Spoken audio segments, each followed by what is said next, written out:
साथियों का स्वागत करता हूं। साथियों, लगभग आज से 1 महीना पहले 6 अक्टूबर के दिन आप लोगों को कुछ जानकारियों से मैंने अवगत कराया था, शायद आपको वो याद होगा। 2 अक्टूबर के दिन शाम तक खबर आई थी कि कॉर्डेलिया क्रूज पर रेव पार्टी बस की गई और खबरें तैरने लगी कि एक मेगा स्टार के लड़के को भी डिटेन किया गया है। और उसके बाद सुबह होते होते शाम होते होते 3 तारीख के दिन आर्यन खान समेत 8 लोगों की गिरफ्तारी की खबर आई। और 6 तारीख के प्रेस कॉन्फ्रेंस में हमने कुछ सवाल उठाए थे कि ये जो पूरा मामला है कॉर्डेलिया क्रूज का ड्रग कांड का, ये फर्जी है। और फर्जीवाड़े को एक्सपोज करते हुए 2 व्यक्तियों का वीडियो हमने सार्वजनिक किया था। एक व्यक्ति था केपी गोसावी, जो आर्यन खान को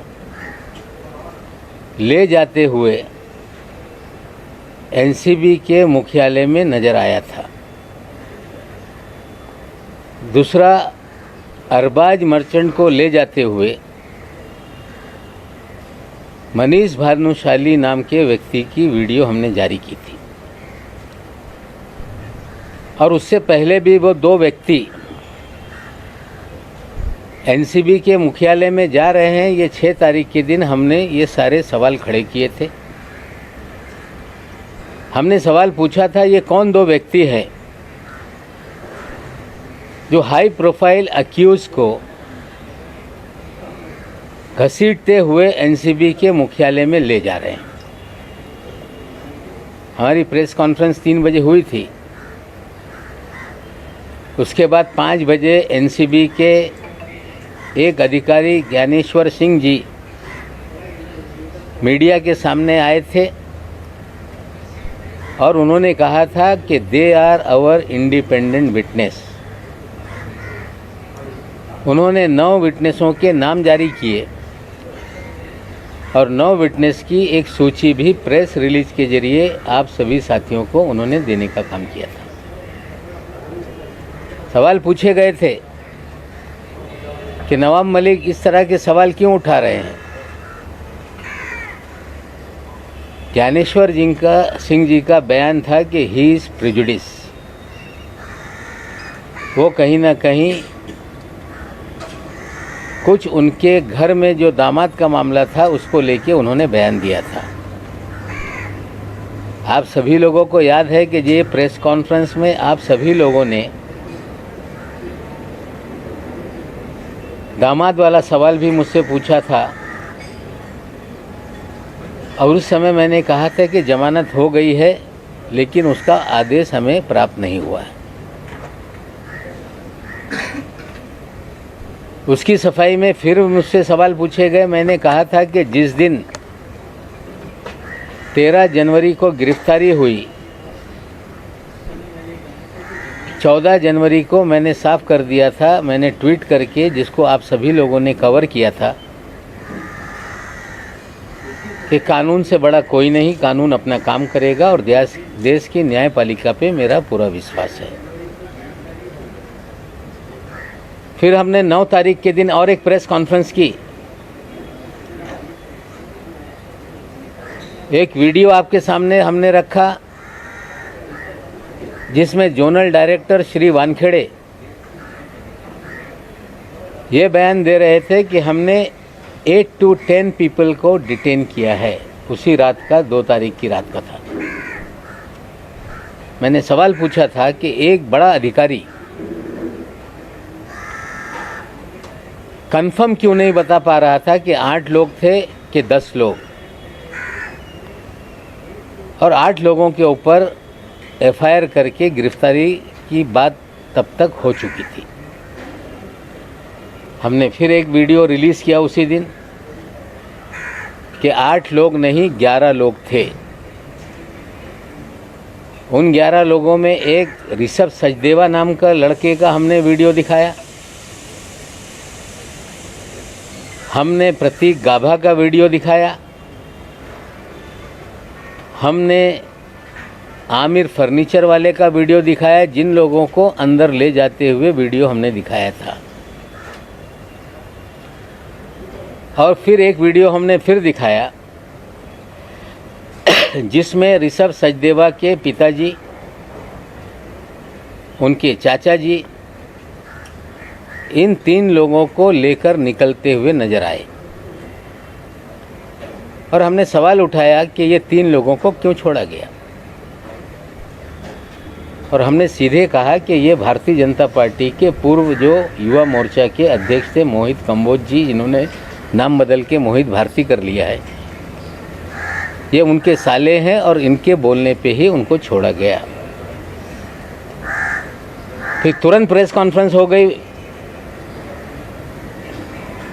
श्री वानखेड़े ने कहा कि वो 11 लोग नहीं 14 लोग डिटेंट किए गए थे। फिर लोगों को गुमराह करने का खेल वानखेड़े ने शुरू किया। हमने पूछा कि वो और कौन 3 लोग थे, नाम बताओ, लेकिन नाम नहीं बताया गया। फिर कह रहा हूं कि वो 3 लोगों के छोड़ने में ही सबसे बड़ा खेल है।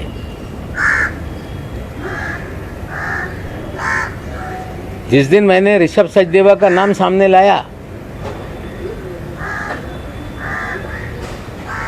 मोहित कंबोज जो 1100 करोड़ रुपए का बैंक फ्रॉड का एक्यूज है,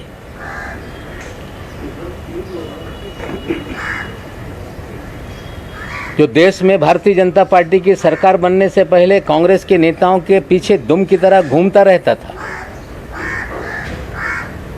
एक नेता जो मुंबई में कांग्रेस के अध्यक्ष थे, अभी वो भारतीय जनता पार्टी में उनका पिछलग्गू था। दिल्ली से लोग आते थे, जो नेतागण उनके पीछे पीछे घूमने का काम करता था। 1100 करोड़ रुपए का बैंक घोटाला करने वाला ये व्यक्ति जैसे ही देश में सरकार बदली, ये भारतीय जनता पार्टी में शामिल हो गया। पैसे के बल पे दीन-दोषी विधानसभा से भारतीय जनता पार्टी का प्रत्याशी बन गया। चुनाव हारने के बाद उसे भारतीय जनता युवा मोर्चा का अध्यक्ष बनाया गया और 1100 करोड़ रुपए के फ्रॉड की कंप्लेंट सीबीआई और ईडी के पास थी। 1.5 साल पहले एक छापेमारी सीबीआई की इनके घर पे हुई। 60 करोड़ के मामले में छापेमारी हुई। उसके बाद छापेमारी के बाद मामला फिर दब गया। मैं एक फाइल है आप सभी लोगों को दे रहा हूं, उसकी जांच आप करिएगा। ये इसलिए बताना चाहता हूं कि पिछले 1 माह से ये महाशय पूरी तरह से छटपटाए हुए हैं। कोर्ट की प्रोसीडिंग में बार बार ये बात आई कि आर्यन खान को वो स्वयं उस क्रूज पे कोई टिकट निकाल के नहीं गया, उसे प्रतीक गाभा और आमिर फर्नीचर वाला के जरिए वो वहाँ गया। मैं सीधे बताना चाहता हूँ कि ये पूरा मामला किडनैपिंग का और रैंसम का है। मोहित कंबोज के साले की जरिए ट्रैप लगाई गई, वहाँ आर्यन खान को पहुँचाया गया और किडनैप करके 25 करोड़ की फिरौती मांगने का खेल शुरू हुआ। डील 18 करोड़ में हो गई, 50 लाख रुपए उठाए गए, लेकिन एक सेल्फी ने पूरा खेल बिगाड़ दिया। ये सच्चाई है। जो किडनैपिंग का मास्टरमाइंड है वो मोहित कंबोज है। उगाई के खेल में मोहित कंबोज ये वानखेड़े का साथी है।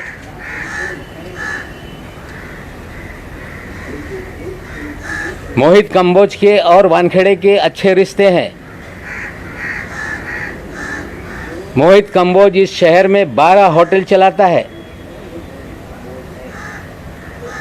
मोहित कंबोज अपने होटल चलाने के लिए बगल के होटलों पे वानखेड़े के जरिए कुणाल जानी नाम का एक होटेलियर है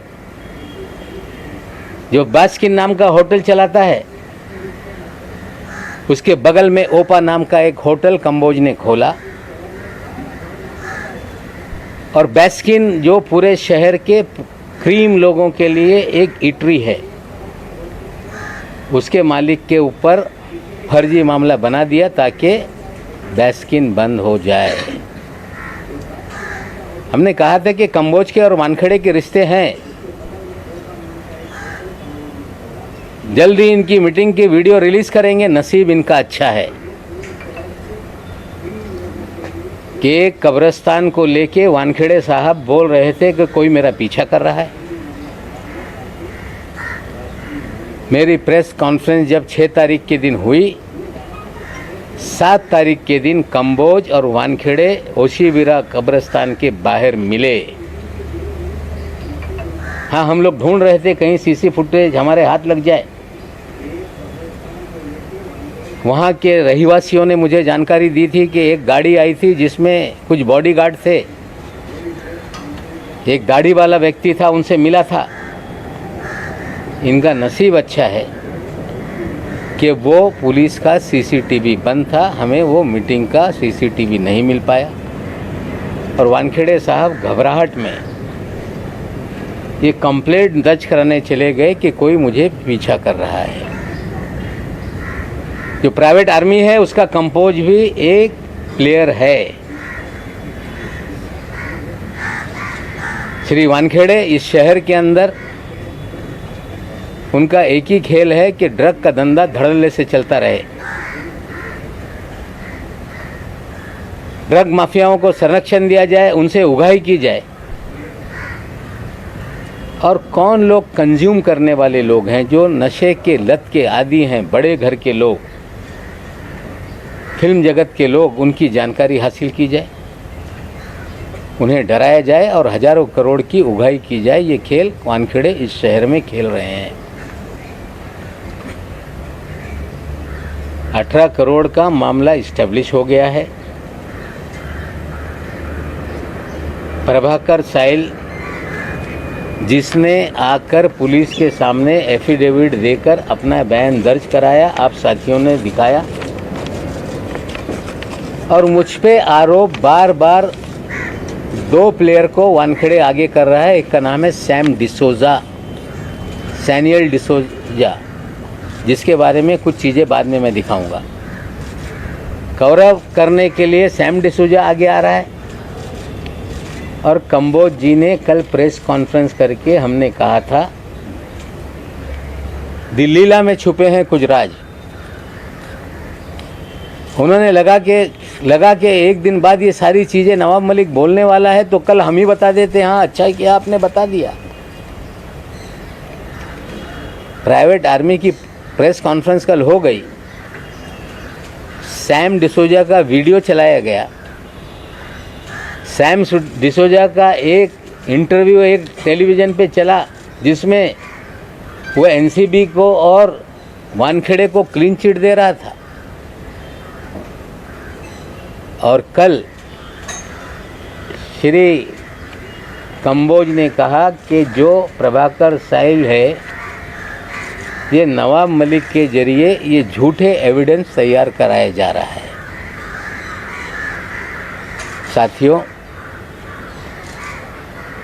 प्रभाकर साइल ने जो बयान दिए आप लोगों ने देखे। वो गवाहों के लिस्ट का एक गवाह है, उसने अपनी कहानी सब चीज़ें आपको बताई है। मुझ पे आरोप लगाया जा रहा है कि मैंने उसे पढ़ा कर ये सारे बयान दिलवाए। बहुत इसके अंदर एक अच्छी जानकारी मैं आपको देना चाहता हूँ।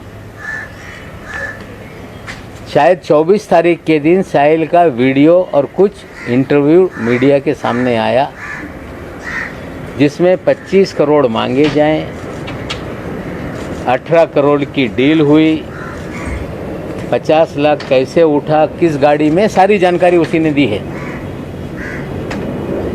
और वानखेड़े साहब और उनकी प्राइवेट आर्मी ये कह रही कि नवाब मलिक का प्लांटेड ये खेल है। मैं आप सभी लोगों को जानकारी देना चाहता हूं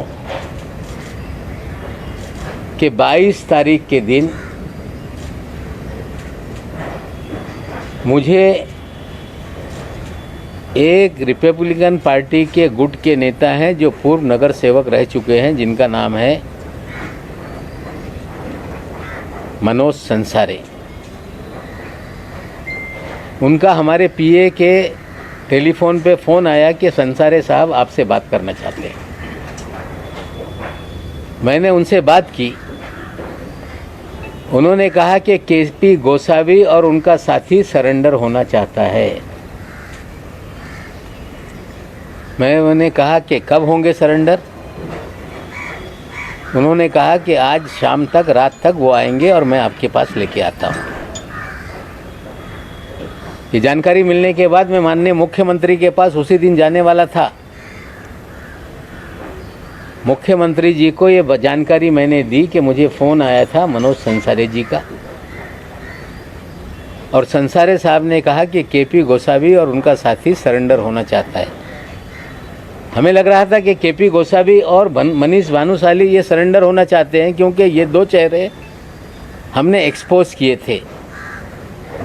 मुख्यमंत्री जी ने कहा कि मैं जा रहा हूँ मीटिंग में, मैं डीजीपी पांडे साहब को बोलता हूँ कि आपसे बात कर लें। मुख्यमंत्री निवास पे पांडे साहब आए। मैंने उन्हें ये सारी जानकारी दी और पांडे साहब ने कहा कि पूना में वो फरार है, पालघर में वो फरार है, तो पालघर की टीम बुला देते हैं और रात में आएगा तो उनको हम अरेस्ट कर लेंगे। पालघर के एसपी साहब मुंबई में बीकेसी के जो साइबर सेल है वहाँ पे टीम लेकर आ गए थे। रात में मुझे फ़ोन आया कि आपने कहा था कि केपी गोसावी और उनका साथी सरेंडर होना चाहता है, टीम है, कहाँ है आप बताइए। मैंने कहा कि मैं 5 मिनट बाद आपको जानकारी देता हूँ। मैंने मनोज संसारे जी को फ़ोन लगाया। संसारे जी ने कहा कि उनका फ़ोन बंद आ रहा है, वो नहीं कहाँ है पता नहीं चल रहा है। अब सुबह देखते हैं वो लोग आते हैं कि नहीं। मैंने पांडे जी को कह दिया कि शायद रात में वो लोग नहीं आएंगे, कल सुबह तक इंतज़ार कर लीजिए, अगर आ गए तो मैं उनको आपके सामने हाजिर करा दूँगा। सुबह मैं संसारे साहब को फ़ोन लगाया, कोई मुझसे संपर्क नहीं हो पाया और मैंने कोई डीजीपी साहब से बात नहीं की। लेकिन उसी दिन 23 तारीख के दिन दोपहर में 12 बजे इसी मेरे कार्यालय में मनोज संसारे साहब 3 लोगों के साथ आ गए। आकर बैठे। मैंने पूछा कि कहाँ है केपी गोसावी? उन्होंने कहा कि यही तो केपी गोसावी का साथी है। मैंने बोला ये महेश भानुशाली तो नहीं? बोले ये केपी गोसावी का साथी है। सुनो ये क्या बोलना चाहता है। 2-3 बार चीज़ें उसने मुझे बताई और जब वो बता रहा था उसके एक साथी के फ़ोन पर लगातार फ़ोन बज रहा था। मैंने कहा उठा लो। बोले ये पूना पुलिस के क्राइम ब्रांच से हमें फ़ोन आ रहा है, लगातार हमें ये चेस कर रहे हैं। मैंने बोला क्यों चेस कर रहे हैं? बोले हम जब शोलापुर से निकले हमें पूना में रात में डिटेन किया गया क्राइम ब्रांच के ज़रिए और हमें सारी स्टेटमेंट हमारी रिकॉर्ड की गई और जो प्रभाकर का चिप था वो फ़ोन बंद कराया गया और हमें छोड़ा गया कि आप जहाँ जा रहे हो जाओ। मैंने कहा कि फ़ोन उठाओ। फ़ोन उठाने के बाद मैंने पूछा क्यों चेस कर रहे हो? बोले इनकी जान को शायद खतरा है, ये बोल रहे थे। ये मनोज संसारे तक या आप तक पहुँचे कि नहीं, हम इतने ही इनको मॉनिटर कर रहे थे। और उसके बाद प्रभाकर आया हमारे सामने, मैंने मनोज संसारे से कहा कि इनका एक एफिडेविट बना लो, जो ये बोल रहे हैं इनका वीडियो रिकॉर्ड कर लो और मीडिया को दे दो और पुलिस स्टेशन में जाके कंप्लेंट लिखा दो। शायद वानखेड़े को ये पता नहीं कि आरोप लगा रहे हो, लेकिन नवाब मलिक ने कोई तोते को, जिस तरह आप कंबोज को पढ़ा रहे हो, जिस तरह आप सैम को पढ़ा रहे हो, नवाब मलिक ने कोई पढ़ाने का काम नहीं किया। मैंने ये कहा था कि लीला में छुपे हैं कुछ राज। मेरे पास पगारे साहब भी आए थे 4 दिन पहले, 5 दिन। उन्होंने अपनी सारी कहानी सुनाई थी। विजय पगारे नाम का व्यक्ति है जो चैनलों पे चल रहा है। लीला होटल की सारी कहानी बताई, कैसे पूरे लोग, मनीष भानुशाली, धवल भानुशाली, श्याम डिसोजा, किस तरह से वहाँ पे रंग रलियाँ मनाते थे, किस तरह से चीज़ें चलती थी। वानखेड़े साहब को लगा कि ये कल बात होने वाली है, तो चलो कंबोज के जरिए लीला का राज खोल देते हैं। सुनील पाटिल का नाम सामने ले आते हैं। सुनील पाटिल को मैं जीवन में कभी नहीं मिला। सुनील पाटिल कोई राष्ट्रवादी कांग्रेस पार्टी का कार्यकर्ता नहीं। सुनील पाटिल के कल कंबोज साहब ही राणा साहब मंत्री के साथ फोटो दिखा रहे थे। सुनील पाटिल के अमित शाह जी के साथ कई वीडियो घूम रहे हैं। सुनील पाटिल के मुख्यमंत्री गुजरात के, उनके शपथ ग्रहण समारोह के फोटो घूम रहे। मनीष भानुशाली के प्रधानमंत्री से लेके सभी लोगों के साथ फोटो हैं। मनीष भानुशाली जब माधवराव सिंधिया के लड़के जब पार्टी ज्वाइन कर रहे थे तो बीजेपी के मुख्यालय में इंटरव्यू देते हुए नजर आ रहे हैं। हम तस्वीरों पे आरोप नहीं लगा रहे हैं। किस दल का व्यक्ति है हम ये नहीं कहना चाहते, लेकिन सुनील पाटिल भी फ्रॉड है। सुनील पाटिल भी वानखेड़े की प्राइवेट आर्मी का ये प्लेयर है। और मैं आपको और जानकारी दे दूं कि 6 तारीख को जिस दिन मैंने प्रेस कॉन्फ्रेंस की, उस दिन सुनील पाटिल का मुझे फ़ोन आया था प्रेस कॉन्फ्रेंस के 2 घंटे बाद कि साहेब मैं धुलियाहून बोलतो, मैं धुलिया से बोल रहा हूँ, मैं आपको जो आपने प्रेस कॉन्फ्रेंस ली है उसके बारे में अधिक जानकारी देना चाहता हूँ। मैंने कहा आइए मुंबई में मुलाकात करिए। फिर दूसरी प्रेस कॉन्फ्रेंस के दिन भी उसका फ़ोन आया। और जब विजय पगारे नाना मेरे पास आए उसके बाद भी वो नहीं आया। विजय पगारे के साथ एक भंगाले नाम का उनका साथी था, उसके फ़ोन से उन्होंने सुनील पाटिल से बात की। बोले आप आ जाओ, आप डरो मत, पुलिस के सामने मलिक साहब आपको हाजिर करा देंगे। और मुझे नंबर दिया कि साहब हम लोग नहीं, आप डायरेक्ट बात कर लेना। मैंने डायल किया तो वही नंबर था, सुनील पाटिल धुलिया। मैंने उससे कहा कि आप आओ, पुलिस के सामने खड़े रहो, सच्चाई बोलो। उसने कहा कि उसने बोला कि मैं गुजरात में हूँ, मुझे रुका के रखा है और मैं किसी भी तरह से आऊँगा। कल आने वाला था, अभी तक आया नहीं। मैंने लीला नाम लिया है, दी ललित होटल है वो। और आपको जानकारी दे दूं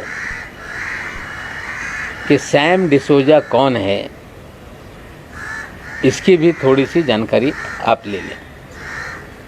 आज मैंने ट्विटर पे बताया है कि ये सैम डिसोजा नहीं, ये सैनियल डिसोजा है, सैनविल डिसोजा। एक केस हुआ था, वीड बेकरी केस, जिसमें सचिन टोपे नाम के एक मियाँ बीबी को गिरफ्तार किया गया। उसमें 5 एक्यूज़ हैं, जिसमें 4 गिरफ्तारी हो गई। पांचवा एक्यूज है सैम डिसोजा। सैम डिसोजा के गूगल पे से सचिन टोपे की बीवी को पेमेंट हुए सारे लिंक हैं। 23 जून के दिन सैम डिसूजा को एक नोटिस दी जाती है कि आप आके कार्यालय में एनसीबी में मिलो। उसके बाद एक हमने टेलीफोनिक कन्वर्सेशन भी आपको दिखाया है जो ट्विटर पे हमने डाला है। ये दोनों चीज़ें ज़रा दिखा दो। सैम डिसूजा कौन है, पहला फ़ोटो उसका, यह है सैम डिसूजा, असली नाम है सैमुअल डिसूजा। जो नोटिस है उसकी भी कॉपी दिखा दो। 23 जून के दिन नोटिस दिया गया कि आप एनसीबी के ऑफिस में आइए, सम्मन। 23 जून से लेके आज तक सैम डिसूजा की गिरफ्तारी क्यों नहीं है? क्योंकि सैम डिसूजा की एक कन्वर्जेशन है श्री वीवी सिंह जो अफसर हैं, वो भी ज़रा सुन लीजिए, वो बात कर रहा है।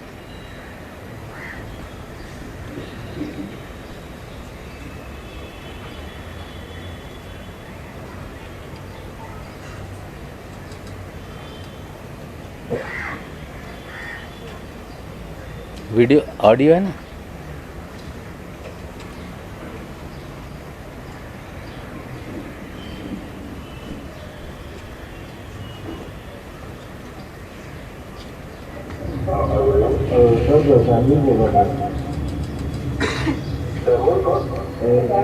आपको नोटिस दिए थे ना घर पे?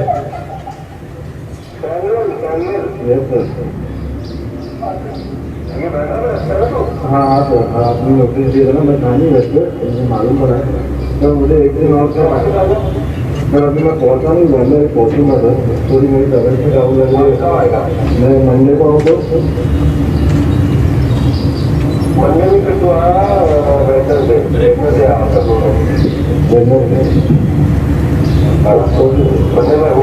ओके सर, मैं करूँ वेडनेसडे आ जाएगा। हाँ सर, हाँ सर, ये तो तेरा फोन है ना, ये फोन लेके आना। ये सर लेके आऊँगा। हाँ, मेरे को ठीक है, क्योंकि मेरे पास एम आई नंबर है तेरा, एक्सेस का केस से मैं रख सकता। हाँ सर, मैं लेके बता रहा हूँ, वो इसी के फोन कर रहा हूँ। ये सर, मैं ऐसा भी काम करूँगा।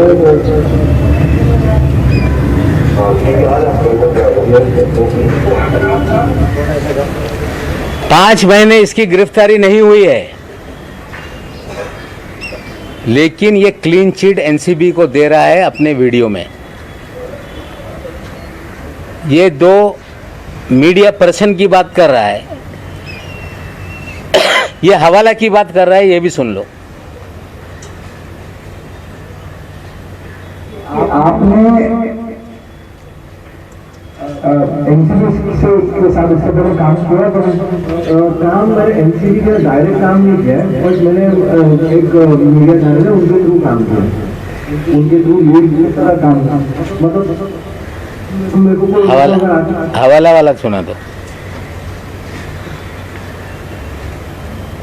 38 लाख मेरे को पुलिस पार्टी का फोन आया, बोले मेरे को पैसा जाके ले लो आर कांति, हाँ आर कांति से ले लो। बिकॉज आई डोंट नो आर कांति हवाला दो, आर कांति हवाला दो। ये जो 2 मीडिया के लोगों के साथ ये काम करता है, एक है आरकेबी राजीव बजाज और दूसरा उनका साथी है जिसका नाम है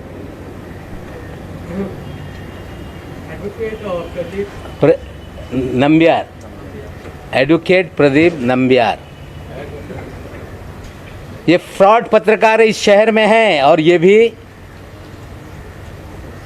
वानखेड़े की प्राइवेट आर्मी के प्लेयर हैं। एक नंबियार साहब का जो सैम के साथ चैट है दिखाइए, जिसमें वो हाथ जोड़ रहा है।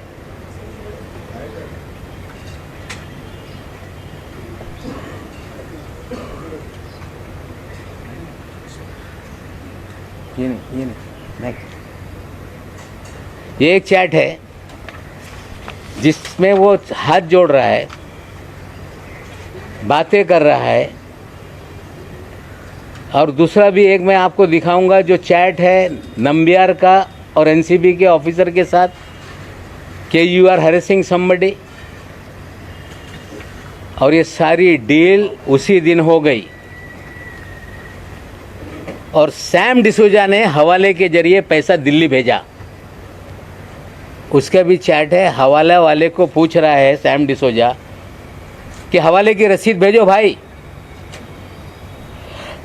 रसीद कहाँ है? हवाले वाला बोल रहा है कि हवाले की कहीं रसीद होती है क्या? फिर बोलता है okay I don't no, leave it. और ये नंबियार और राजकुमार बजाज RKB ये इस शहर में इनके लिए काम करते हैं। एक छोटा सा YouTube चैनल चला के लोगों को डराते हैं, नाम घोषित करते हैं, वसूली करते हैं। जो पैसा ना दे उसको NCB से रेड करा देंगे, नहीं तो पूरा शहर में जो ड्रग का नेक्सस है उसकी वसूली का काम ये दो लोग करते हैं। उसके कुछ स्टिंग ऑपरेशन के 2 वीडियो देख लें।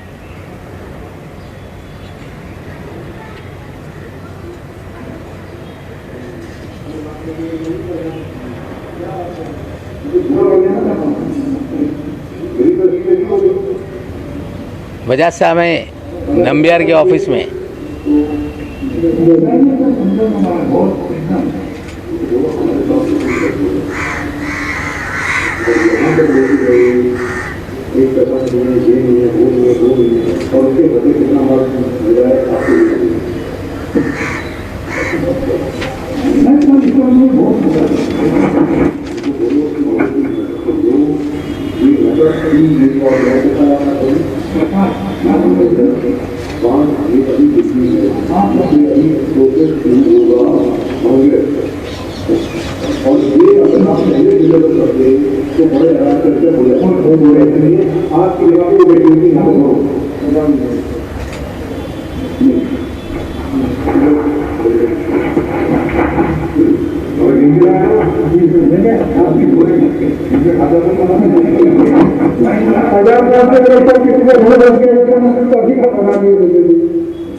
अगले दिन मालूम है ये लोग क्या करने वाले हैं, अगले दिन आपके ऊपर भरोसा करेंगे तो क्या करोगे, कहाँ से तो क्या करोगे, क्या करोगे यार? ये चीजें जो ये इनके सारे किसी के शरीरों में बना रहा आपको बात मान लेते पूरा मैटर पूरा क्लोज कर देते कैमरा पर मामला ही किया है ना। उसके बाद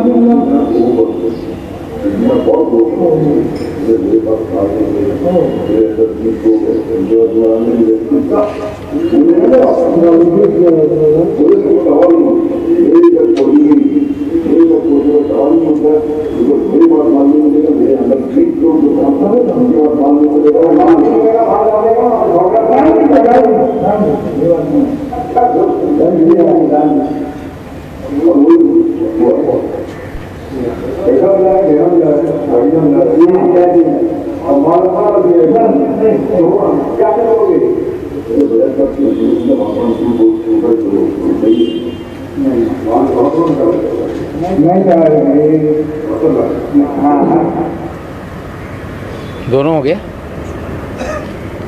ये एक लेटर मुझे आया है, वो भी मैं आप लोगों को दे दूंगा, किसी ने मुझे भेजा है इसी केस को लेके, जिसमें रुबीना नाम की कोई ड्रग पेडलर है, उसके अगर पैसे नहीं मिले उसके बाद ये केस हुआ। और उसी केस में एक्यूज है एक, उसका नाम है अजमल कासम शेख, अजमल तोतला, जिसके लिए पैसे लेते हुए नजर आए एडवांस। बोलने का मतलब ये है कि ये वानखेड़े की आर्मी जितने भी ड्रग पेडलर है, इस तरह के उगाही करने वालों से भी पैसा वसूलती है। ये सारे वीडियो आपके पास मैं दूंगा। आज किसी पत्रकार को बदनाम करने के लिए मैंने ये चीजें नहीं दिखाई, लेकिन वानखेड़े का खेल इस शहर में जो चल रहा है, ये पाताल लोक बना दिया इस शहर को वानखेड़े ने। कोई कह रहा है कि नवाब मलिक एनसीबी से लड़ रहा है, मैं एनसीबी से नहीं लड़ रहा। कोई कह रहा है कि नवाब मलिक भारतीय जनता पार्टी से लड़ रहा है, मैं भारतीय जनता पार्टी से नहीं लड़ रहा। मैं लड़ रहा हूं गलत लोगों के खिलाफ। मैं लड़ रहा हूं कि जो इस शहर में ड्रग के नाम पर हजारों करोड़ की वसूली हो रही है, बेगुनाह लोगों को फंसाया जा रहा है, ड्रग पेडलर धड़ल्ले से धंधा कर रहे हैं, नशे का कारोबार चल रहा है। जो नशा करने वाले हैं उन्हें बड़े लोगों को टारगेट करके डरा के वसूली की जा रही है। पिछले 1 महीने से 2 दिन ज़्यादा हो गए, अभी तक पूरे देश में ये खबर नीचे नहीं आ रही है।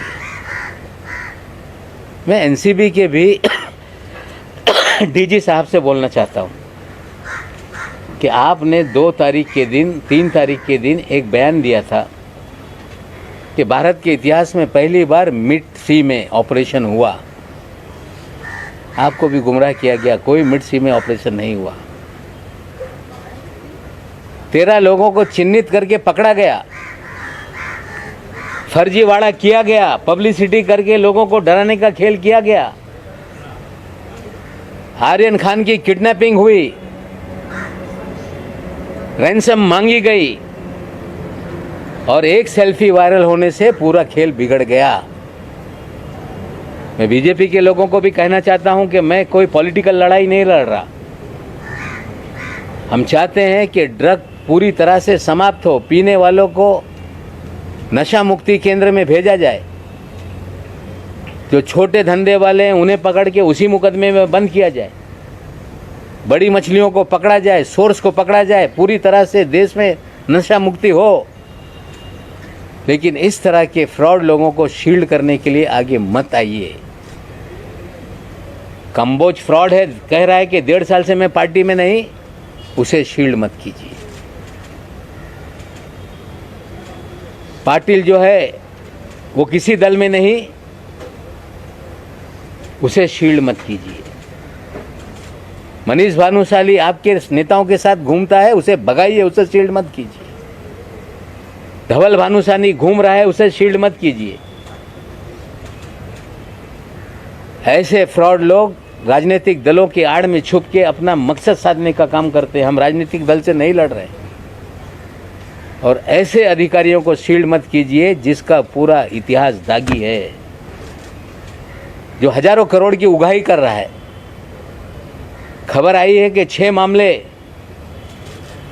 से वानखेड़े को अलग किया गया, और उसमें यह खबर आई कि उसमें आर्यन खान और समीर खान का भी केस है।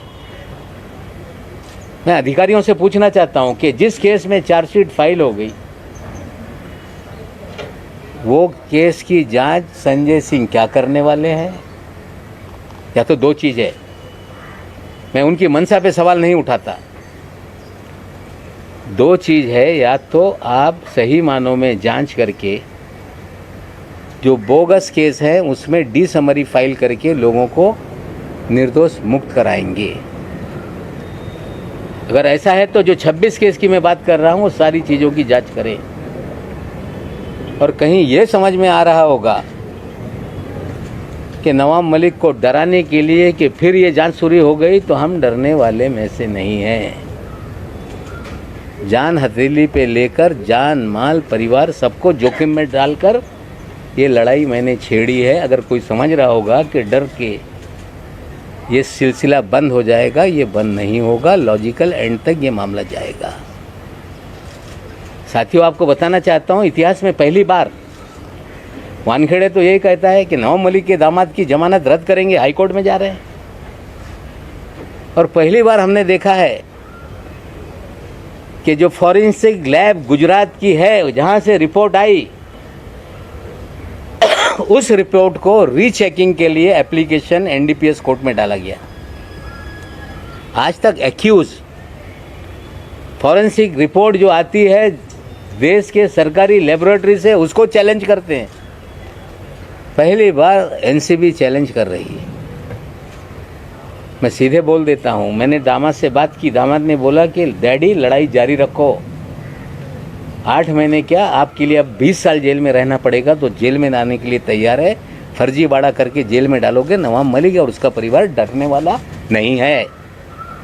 लड़ाई नाइंसाफ़ी के खिलाफ है, लड़ाई बेगुनाहों को जो जेल में डाल रखा है उनको छुड़ाने के खिलाफ है, लड़ाई हजारों करोड़ का एक्सटॉर्शन जो शहर में हो रहा है उसके खिलाफ है।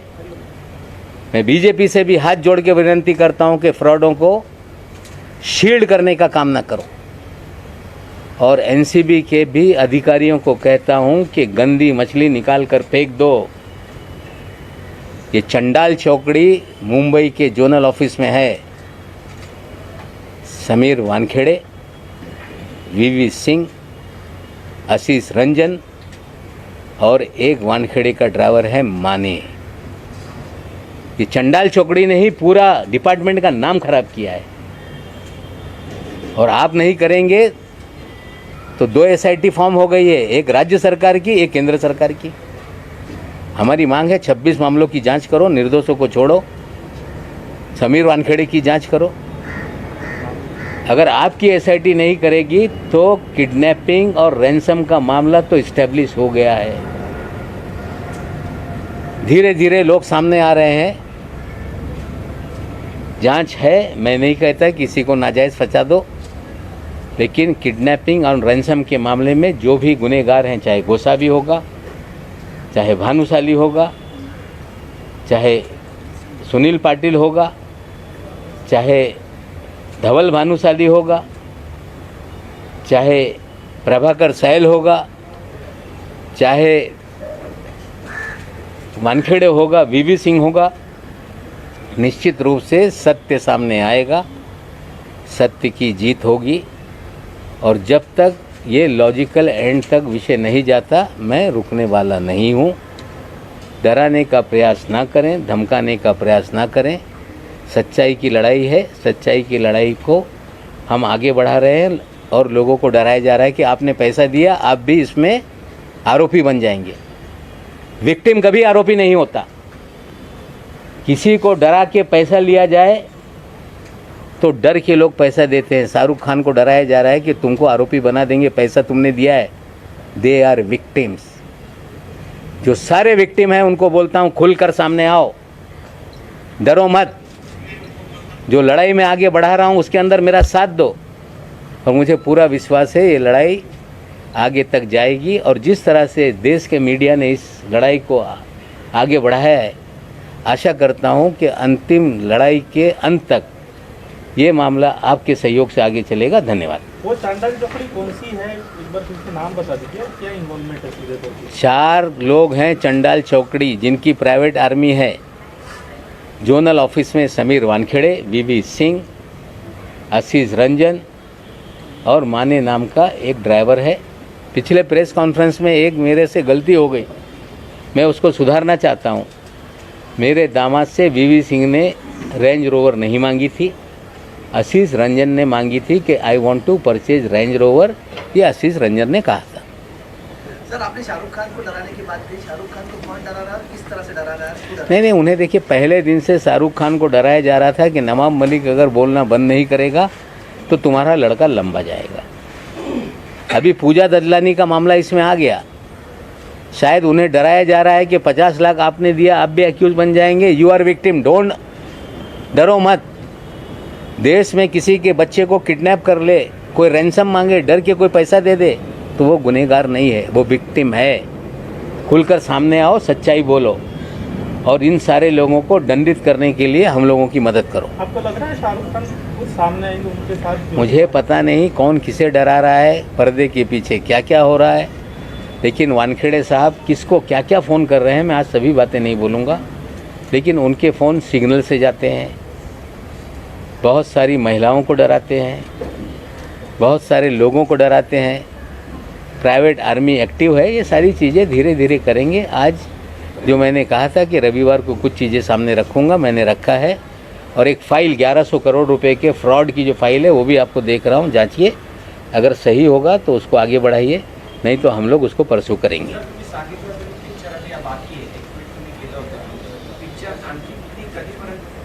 हे बघा, हे मेरा नाम जोकर 2 इंटरवलची पिक्चर नाही आहे, संगम 2 इंटरवलची पिक्चर नाही आहे। पिक्चर जोपर्यंत याच्यातला विलन तुरुंगात जात नाही तोपर्यंत हे पिक्चर संपणार नाही। ललितचा उल्लेख केला होता की ललितमध्ये खूप काही राज लपलेले आहेत म्हणून तुम्ही सांगताना अगदी शॉर्टकट सांगा, ललितमध्ये काय राज आहे? ललितमध्ये 7 महिने रूम बुक होते सुनील पाटील यांच्या नावाने। तिकडे हे सगळी प्रायव्हेट आर्मी जात होती, तिकडे बरंचसं काही घाणेरडं हा विषय आहे, ते मी त्याच्यात पडत नाही। म्हणजे त्या प्रायव्हेट आर्मी तिथून ऑपरेट करत होती, हे मी आज बोलणार आहे। त्यासाठी वानखेडे साहेबांचे प्रवक्त्यांनी कालच तो सांगितलेला आहे की तिथे शबाब होता, कबाब होता आणि तिथे नवाब न होता, तुमचीच लोकं होती। माझा कधी त्यांच्याशी घेणं देणं नाही। देखिए, ललित होटल में जो मुझे जानकारी विजय पगारे साहब ने आके दी कि 7 महीने हम लोग होटल में वहाँ बुक करके थे। वहाँ पे विलास भानुशाली, मनीष भानुशाली, धवल भानुशाली, श्याम डिसोजा और बहुत सारे लोग आते थे। वहाँ पे लड़कियाँ भी आती थी, वहाँ ड्रग भी पिया जाता था, वहाँ पैसे भी आते जाते थे। ये सारी जानकारी मुझे विजय पगारे साहब ने दी थी, जो मैं बताने वाला था, लेकिन कल हड़बड़ाहट में वानखेड़े साहब के प्रवक्ता ने चीज़ें दे दी। उन्होंने कुछ व्हाट्सएप के स्क्रीनशॉट दिए जो सैम डिसोजा और सुनील पाटिल के बीच के थे। हमें लगता है चोर अपने जाल में खुद फंस रहा है। ये सारा खेल डिसोजा, कंबोज, ये सारे उगाई के किडनैपिंग के पार्टनर हैं। आज न कल उन तक सिकंजा पहुंचेगा। ये कहा गया समीर वानखेड़े को 6 केसेस से हटा दिया गया है, अब नई तरह से जांच होगी, एसआईटी गठित की गई है। आपको लगता है कि अब साफ सुथरी जांच होगी या आपको लग रहा है नहीं, अच्छी होनी चाहिए, साफ़ सुथरी हो, सब पे हम शंका नहीं खड़ा करते। हम 26 मामलों की जांच चाहते हैं, लेकिन एक सवाल मेरे मन में है, जिसकी चार्जशीट पूरी फाइल हो गई उसकी क्या जांच होने वाली है?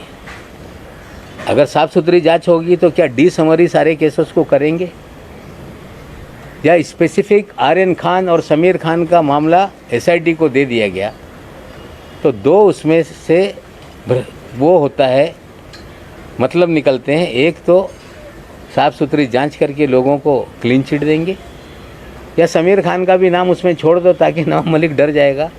अगर उनको डराने का कोई खेल है तो नवाब मलिक डरेगा नहीं, ये लोग समझ लें। तुमचे सगळे आरोप हास्यास्पद आहेत। समीर वानखेडेंनी आता प्रतिक्रिया दिलेली आहे की तुमचे सगळे आरोप जे केलेले आहेत ते सगळे हास्यास्पद आहेत। आता इतके मी सगळं सांगतो, सत्यमेव जे ते आता सांगत नाही। त्यांना हसवा येत असेल पण पुढे ते रडणारच आहे। हो, आणखीन एक आहे क्रूजच्या बाबतीत। या क्रूजमध्ये जे केस बनवण्यात आली त्याच्यात क्रेव, ते वीडियो दाखवा। एक पेपर रोल को भी उसमें सीज किया गया है केस के अंदर, पेपर रोल। नमस्क्रे, ये नमस्क्रे फैशन टीवी का स्पॉन्सर का ब्रांड है। ये पेपर रोल में ड्रग पिया जाता है, इस तरह से कहा जाता है। अगर ये केस में ये सैंपल, ये स्टॉक सीज किया गया तो इसके मालिक को क्यों नहीं पकड़ा गया? इसके मालिक का नाम है काशिफ खान, असली नाम है कासिफ मलिक खान। देश के कई पुलिस थानों में इस पे मुकदमे दर्ज हैं। ये दिल्ली कोर्ट से भगोड़ा घोषित है कासिफ खान। ये समीर वानखेड़े का साथी है, गोवा में बड़ी संपत्ति बना रहा है, अपने आप को फैशन टीवी का इंडिया हेड कहता है। उस दिन ये पार्टी में नाच रहा था। सवाल ये है कि इसे गिरफ्तार क्यों नहीं किया गया। और ये व्यक्ति हमारे मुंबई के पालक मंत्री असलम शेख को भी बहुत फोर्स कर रहा था कि पार्टी में आओ। ये व्यक्ति बड़े बड़े नेता जो हमारे मंत्रिमंडल में हैं उनके बच्चों को प्लान करके वहां ले जाना जा रहा था। क्यों इसे छोड़ दिया? ये असलम शेख को वहां क्यों ले जाना चाहता था? ये कई मंत्रियों के बच्चों को क्यों ट्रैप कर रहा था? क्या एक बड़ी कॉन्स्पिरेसी करके ड्रग का खेल सरकार चलवा रही है, बदनामी करने का षड्यंत्र था क्या? ये भी एक सवाल है। काशिफ खान की गिरफ्तारी क्यों नहीं, वानखेड़े के साथी को क्यों नहीं पकड़ा जा रहा है? और मैं जिम्मेदारी से कहता हूँ, असलम शेख भी बयान दे देंगे कि उन्हें बहुत कोशिश की जा रही थी कि आप क्रूज़ पे चलो, लेकिन वो नहीं गए। शायद ये बड़ी एक कॉन्स्पिरेसी थी। धीरे धीरे मुंबई की एसआईटी भी इसकी जांच करे, हम मांग करेंगे। सर, राज्य सरकार और केंद्र सरकार के आरोप प्रत्यारोप में ऐसा कोई सरकार का नहीं, कोई हम किसी नेता पे आरोप नहीं लगा रहे। इसमें ऐसे अधिकारियों को जरा सुनिए, हम किसी नेता पे आरोप नहीं लगा रहे। हम राज्य सरकार केंद्र सरकार की लड़ाई नहीं है। ये एक चंडाल चौकड़ी जो एनसीबी में बैठी है उसको एक्सपोज कर रहे हैं। हम गुजारिश करते हैं अधिकारियों से जो वरिष्ठ है, ये चंडाल चौकड़ी को निकाल के बाहर रखो, नहीं तो ये सारी बदनामी इन्हीं लोगों की वजह से हो रही है। इनकी जांच बैठाओ, लॉजिकल एंड तक ले जाओ और अपनी बदनामी ना करो। हम देश से नशा मुक्ति के लिए आपके साथ है। कुछ लोग कहते हैं कि ये क्यों नहीं काम करते। मैंने जो एनडीपीएस एक्ट में एमडी को इंक्लूड किया गया, मारिया कमिश्नर थे, हमने सिफारिश करके एमडी नाम के ड्रग को भी इंक्लूड कराया। हम इस शहर में ड्रग ख़त्म हो, शिवदीप लांडे जी को बार बार हमारे घर के लोग जाके बंद कराने के लिए एक मेहनत करते रहे। हमने आज भी डीसीपी सारे हैं, उनको बता के किसी भी तरह से सारी चीज़ें बंद हो। ये नहीं कि नवाब मलिक चाहता है कि ड्रग बंद ना हो, हम पूरी तरह से चाहते हैं साफ़ सफाई हो, लेकिन ऐसी चंडाल चौकड़ी रहेगी तो ड्रग बंद होने वाला नहीं। इसलिए अंतिम लड़ाई लॉजिकल एंड तक हम ले जाएंगे। नवाब भाई, आपने ये पूरा मामला किडनैपिंग का है, रैंसम का है और इसका सबसे बड़ा खिलाड़ी मोहित कंबोज, इसके बारे में बताइए कि किस तरह से। देखिए, मोहित कंबोज का साला है ऋषभ सचदेवा, जो आर्यन खान का मित्र नहीं, उसके दो मित्र हैं, प्रतीक गाभा, आमिर फर्नीचर वाला। उनके जरिए आर्यन खान को वहाँ ले जाया गया और 27 तारीख को जब फॉर्च्यून होटल में ये सारी प्राइवेट आर्मी शिफ्ट हुई थी, फॉर्च्यून होटल में विजय पगारे के नाम से रूम बुक किया गया था। वहीं जश्न मनाया गया था कि 2-3 तारीख को बड़ा पैसा आने वाला है और इस खेल में आर्यन खान को ले जाने में मोहित कंबोज का खेल है, क्योंकि उनके साले के जरिए 2 लड़कों के जरिए ही आर्यन को वहाँ तक ले जाया गया। सर, आपने फेस्टिन और ओपा नाम के होटल, मतलब आपने बताया कि मोहित कंबोज जी के कई सारे होटल है और वो भी इससे जुड़ा हुआ है। देखिए, वो भी एक कहानी है, वो बाद में चीज़ें और खोल के चीज़ें लाएंगे। आज मुझे लग रहा है कि लगभग 1 घंटा हो गया।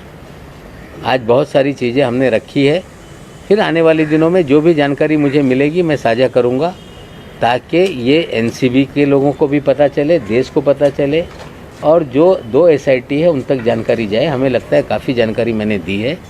और भी सवाल होंगे तो आने वाले दिनों में हम उसको जवाब देंगे। नहीं, ठीक है, उनका अधिकार है।